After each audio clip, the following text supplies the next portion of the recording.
오늘 성경 말씀은 다니엘 11장 21절에서 45절입니다. 오늘 본문은 적그리스도의 예표로서 앞으로 유대인들을 핍박할 안티오쿠스 에피파네스에 대한 예언입니다. 물론 우리에게는 이 예언이 이미 2000년 훨씬 이전에 이루어진 일입니다. 하지만 이 예언을 기록한 다니엘에게는 약 360년 후에 일어날 미래의 일들이었습니다. 우리는 오늘 본문의 예언이 실제로 역사에서 이루어졌다는 것을 알고 있습니다. 그러므로 이 시간 과거 다니엘에게 보여주신 묵시를 통해 지금 우리들에게 필요한 교훈을 살펴보겠습니다. 21절은 안티오쿠스 에피파네스가 왕위를 찬탈하는 것에 대한 예언입니다. 안티오쿠스 에피파네스는 셀루쿠스 필로파테르를 이어 시리아의 왕위에 오른 인물입니다. 그런데 그는 본래 왕위에 오를 자격이 없는 차자였습니다. 그는 아버지 안티오쿠스 마그누스의 차자로서 선 왕인 셀루쿠스 필로파테르의 동생이었습니다. 그는 아버지 안티오쿠스 마그누스가 로마와의 전쟁에서 패하면서 어쩔 수 없이 로마의 볼모로 잡혀가게 되었습니다. 그런데 그가 로마에 있었을 때 간결을 써서 형 셀루쿠스 필로파테르의 장자로서 왕위 계승자였던 데메트리우스를 로마로 불러들이고 자신은 안디옥으로 돌아왔습니다. 그리고 마침 그 즈음 형 셀루쿠스 필로파테르의 충성스러운 부하였던 헬리오도루스가 형 셀루쿠스 필로파테르를 시해하자 조카였던 데메트리우스를 보호한다는 구실로 왕궁으로 들어가 형을 죽인 헬리오도루스를 제거하고 권력을 장악하였습니다. 그리고 처음에는 형 셀루쿠스 필로파테르의 둘째 아들을 왕위에 앉히는 듯 하였으나 결국 조카를 죽이고 왕위를 차지하였습니다. 안티오쿠스 에피파네스는 본래 장자가 아니라서 왕위 계승권이 없었으나 간결을 써서 왕위를 찬탈하였습니다. 그래서 다니엘은 21절에서 이 안티오쿠스 에피파네스를 비천한 사람이라고 예언한 것입니다. 그는 권력을 얻기 위해서라면 수단과 방법을 가리지 않는 비열한 자였습니다. 그는 권력을 얻기 위하여 아첨을 일삼았고 조카까지도 서슴없이 살해하였습니다. 또한 그는 괴율에도 아주 능한 자였습니다. 그뿐 아니라 그는 사생활에서도 아주 난잡하였습니다. 이러한 이유로 사람들은 그에게 에피파네스, 탁월한 자 혹은 미친 자라는 별명을 붙여주었던 것입니다. 이러한 안티오쿠스 에피파네스의 미친 짓은 나중에 예루살렘 성전에 제우스 신상을 본떠서 만든 자기의 신상을 만들어 세우고 유대인들로 하여금 그것을 숭배하도록 강요하고 율법에서 그 많은 돼지고기로 희생제사를 드리게 하는 것까지 하나님이 보시기에 점점 더 가증스러워졌습니다. 그리하여 결국 그는 하나님의 심판을 받아 죽고 말았습니다.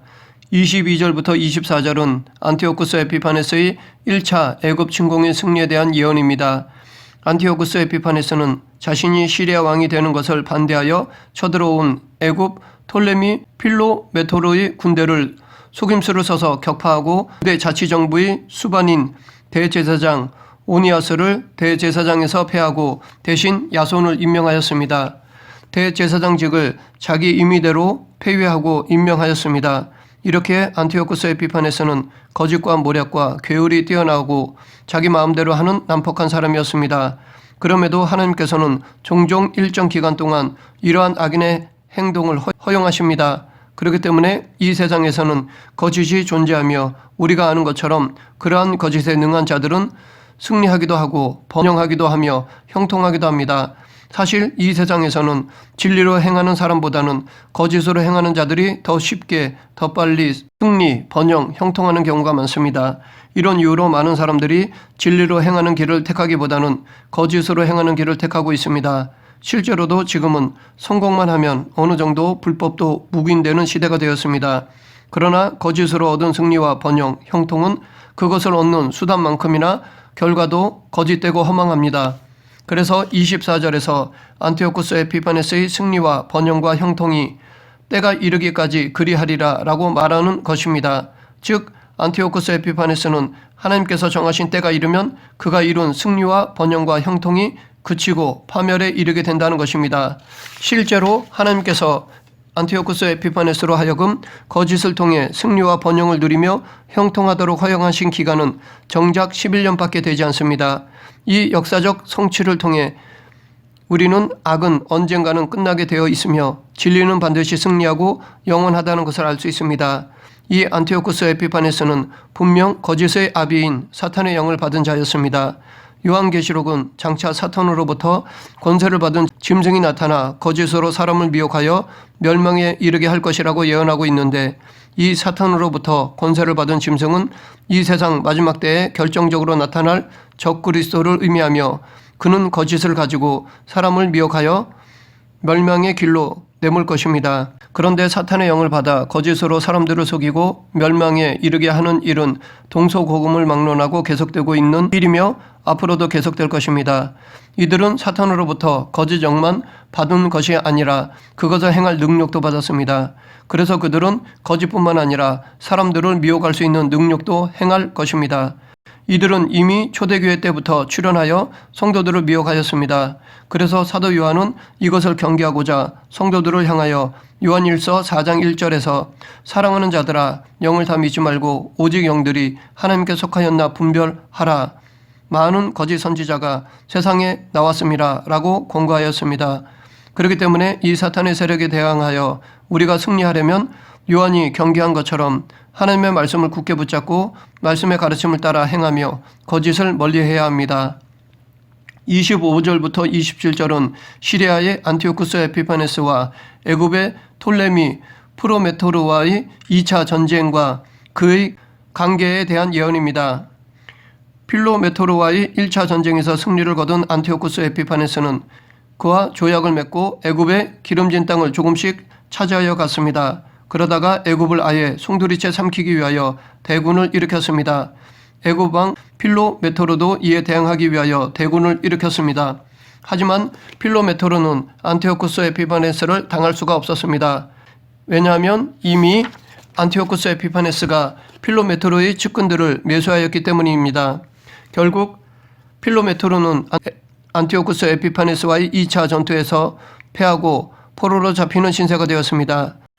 그러자 애굽에서는 필로메토르의 동생인 톨레미 유에르게테르를 왕위에 앉혔습니다. 이에 안티오쿠스 에피파네스는 포로로 잡힌 필로메토르를 애굽 왕으로 복위시켜주는 대신 그에게 충성하라는 조약을 맺었습니다. 그런데 필로메토르는 왕위에 복귀되자 안티오쿠스 에피파네스와의 약조를 어기고 동생 유에르게테르와 함께 안티오쿠스 에피파네스에 대항하였습니다. 그런데 이렇게 안티오쿠스 에피파네스의 관계가 내 뜻대로 이루어지지 않을 것을 이미 27절에서는 일이 형통하지 못하리니 이는 아직 때가 이르지 아니하였으므로 일이 이루어지지 아니할 것임이라 라고 예언하였습니다. 이것은 곧 역사의 주인이신 하나님께서 안티오쿠스 에피파네스가 애굽을 집어삼키는 것을 허용하시지 않으셨다는 것을 의미합니다. 여기서 우리는 세상의 모든 일이 인간의 힘과 인간의 계획과 의지를 통해서 이루어지는 것 같지만 사실은 그 배후에는 하나님의 섭리의 손길이 있다는 것을 알 수 있습니다. 안티오쿠스 에피파네스처럼 아무리 계획이 치밀하고 그 행동이 적극적이라 해도 하나님께서 그 일을 허용하시지 않으면 그 일은 절대로 이루어지지 않습니다. 또한 하나님께서 허용하시는 일이라 해도 그 일의 성취와 관련해 작정하신 때가 이르지 않으면 그 일은 이루어지지 않습니다. 모든 일에는 다 그 정한 때가 분명히 있습니다. 그래서 전도서 3장 1절에서는 범사의 기한이 있고 천하만사가 다 그 때가 있다라고 말하고 있습니다. 28절을 보면 북방왕은 많은 재물을 가지고 본국으로 돌아가리니 그는 마음으로 거룩한 언약을 거스르며 자기 마음대로 행하고 본토로 돌아갈 것이라고 예언하고 있습니다. 애굽왕 필로메토르의 조약 파기로 애굽을 통째로 삼키려는 계획이 숲으로 돌아가자 안티오쿠스 에피파네스는 애굽에서 약탈한 많은 전리품을 가지고 시리아로 돌아갔습니다. 그런데 안티오쿠스 에피파네스는 시리아로 돌아가는 길목에 있는 예루살렘으로 진격하여 많은 유대인들을 학살하고 성전에서 보물을 약탈하였습니다. 그가 이처럼 예루살렘을 공격한 이유는 예루살렘에서 반란이 일어났다는 소식을 들었기 때문이었는데, 당시 안티오쿠스 에피파네스가 애굽에서 철군하던 때에 유대인들 사이에는 그가 죽었다는 소문이 나돌고 있었습니다. 그러자 안티오쿠스 에피파네스에 의해 해임된 대제사장이 중심이 되어 나라의 독립을 위하여 예루살렘에 주둔하고 있던 시리아 군대를 몰아내었던 것입니다. 이에 안티오쿠스 에피파네스는 예루살렘으로 진격하여 유대인들을 학살하고 성전에 난입하여 보물을 약탈하였습니다. 29절부터 35절은 안티오쿠스 에피파네스와 애굽 왕 필로메토르와의 3차 전쟁과 안티오쿠스 에피파네스의 유대인 박해에 대한 예언입니다. 이 사건은 BC 160년경에 발생하였습니다. 필로메토르를 왕위에 복위시켜 애굽을 통째로 자기 수중에 넣으려 하였던 안티오쿠스 에피파네스의 관계가 필로메토르의 배반으로 숲으로 돌아가게 되자 할 수 없이 본국으로 철군할 수밖에 없었던 그는 2년 뒤 다시 애굽을 침공하였습니다. 그런데 이번에는 기띔의 배, 곧 로마의 함대가 애굽을 지원하였습니다. 결국 로마의 강한 힘을 알고 있었던 안티오쿠스 에피파네스는 다시 본토로 돌아가야만 하였습니다. 그런데 그는 시리아로 돌아가면서 또다시 예루살렘으로 진격하여 유대인들을 학살하며 성전을 더럽히는 만행을 저질렀습니다. 구약 외경 마카비서에 따르면 이때 안티오쿠스 에피파네스는 유대인 약 10만 명가량을 학살하고 4만 명가량을 노예로 팔았으며 성전의 보물들을 약탈하는가 하면 할례와 제사와 안식일 제도를 폐하고 성소를 더럽혔다고 합니다. 이것이 바로 오늘 본문 30절 후반과 31절에서 예언하고 있는 내용입니다. 안티오쿠스 에피파네스는 그의 이전과 이후에 그 어떤 박해자들보다도 더 극심하게 유대인들을 박해하였습니다. 그의 박해 정도는 33절을 보면 더 자세히 알 수 있습니다. 여기서는 칼날, 불꽃, 사로잡힘, 약탈이라는 표현이 나오는데 이는 당시 신앙을 지켰던 이들이 칼로 처형되거나 화형대 위에서 불에 타 죽거나 펄펄 끓는 기름 가마 속에 던져짐을 당하거나 노예로 팔리거나 재산을 몰수당할 것들을 가리킵니다. 이처럼 방해와 고난이 극심했던 만큼 당시 유대인들 사이에서는 그 같은 환난을 피하기 위하여 하나님에 대한 신앙을 버리는 배교자들이 속출하였습니다. 이처럼 극악무도하며 잔인한 안티오쿠스 에피파네스는 장차 나타날 적그리스도가 얼마나 잔인한지를 우리에게 보여줍니다. 장차 나타날 적그리스도는 과거 안티오쿠스 에피파네스가 그리했던 것처럼 성도들에게 불같은 환난을 줄 것입니다. 이처럼 닥치게 될 환난이 바로 요한계시록에 예언된 7년 대환난입니다. 이 대환난에 처하게 되면 극심한 고난을 견디다 못해 많은 성도들이 믿음을 버리고 적그리스도를 따르게 될 것입니다. 32절을 보면 그가 또 언약을 배반하고 악행하는 자를 속임수로 타락시킬 것이나 오직 자기의 하나님을 아는 백성은 강하여 용맹을 떨치리라 라고 예언하고 있습니다. 여기서 상반된 두 부류의 사람들이 예언되어 있습니다. 상반절은 하나님에 대한 믿음을 버린 배교자들에 대한 예언으로 여기서 언약을 배반하고 악행하는 자란 안티오쿠스 에피파네스의 헬라화 정책에 따라 하나님의 율법을 버리고 악을 행하는 자들을 가리킵니다. 반면에 그런 극심한 핍박 중에서도 하나님을 아는 백성도 있는데 이들은 하나님에 대한 믿음을 잃지 않는 자들로 구약 성경의 다른 표현으로 남은 자라고 할 수 있습니다. 이렇게 핍박 가운데서도 믿음을 잃지 않는 남은 자들은 언제나 있습니다. 물론 이 남은 자는 극소수일 것입니다. 이러한 현상은 세상 마지막에 적그리스도가 출현하여 하나님의 백성들을 박해할 때에도 동일하게 나타나게 될 현상입니다. 세상 마지막 때에 나타날 적그리스도는 안티오쿠스 에피파네스 이상으로 하나님의 백성들을 박해할 것입니다. 그는 자기를 따르지 않는 사람들을 사로잡고 죽일 것입니다. 이런 상황에서 많은 성도들이 배교의 길을 걷게 될 것입니다. 그래서 예수님은 누가복음 18장 8절에서 인자가 올 때 세상에서 믿음을 보겠느냐라고 말씀하신 것입니다. 우리는 이러한 본문의 말씀과 예수님이 우려하신 바 말세에 믿는 자를 보겠느냐라는 탄식의 말씀 앞에 심각하게 우리 자신의 신앙을 점검해 봐야 합니다. 비록 그날에 임할 시험과 환난이 크고 고통스럽겠지만 우리가 이것에 대해 정확하게 인식하고 장차 임할 그 큰 환난 앞에서도 믿음을 지키기 위해 연단되어지고 준비한다면 성령의 도우심으로 승리할 것입니다. 35절을 보면 지혜로운 자 몇 사람이 몰락하여 무리 중에서 연단을 받아 정결하게 되며 희게 되어 마지막 때까지 이르게 할 것이라고 예언하고 있습니다. 이 말씀은 하나님께서 지혜로운 자들 중에 몇 사람이 죽임을 당하는 핍박을 마지막 때가 이르기까지 허용하실 것이라는 말씀입니다. 여기서 마지막 때는 표면적으로는 안티오쿠스 에피파네스가 죽을 때를 말하지만 본질적으로는 적그리스도의 마지막 때를 말합니다. 하나님은 안티오쿠스 에피파네스가 생존해 있는 날 동안에는 그가 당신의 백성들을 핍박하는 것을 그대로 묵인하실 것입니다. 하나님은 당신의 백성들이 풀무불에 던져지거나 사자굴에 던져져도 능히 그들을 보호하시고 구원하셨습니다. 하나님께서는 이보다 더 크고 놀라운 일도 하시는 전능하신 분이십니다. 그렇기에 하나님께서는 안티오쿠스 에피파네스의 박해로부터 당신의 백성들을 얼마든지 보호하실 수 있으십니다. 그럼에도 불구하고 하나님께서는 당신의 백성들에게 안티오쿠스 에피파네스의 박해를 당신이 정하신 때까지 허용하시기로 하신 것입니다. 그러면 하나님께서 그렇게 하시는 이유는 무엇일까요? 먼저 당신의 백성들을 연단하여 정결케 하기 위함입니다. 악한 자들의 박해를 이용하셔서 당신의 백성들을 연단하심으로써 그들을 정결케 하시는 것입니다. 점금같이 되게 하기 위해서 풀무불에 넣으시는 것입니다. 다음은 당신의 백성들 중에 있는 가라지를 가려내기 위함입니다. 믿음의 공동체에 속한 사람들이라고 해서 다 진정한 하나님의 백성은 아닙니다. 그들 중에는 표면적으로만 하나님을 섬길 뿐 경건과 신앙을 사리사욕의 도구로 사용하는 악한 자들도 있습니다. 이 가라지를 가려내고자 체질하시는 것입니다.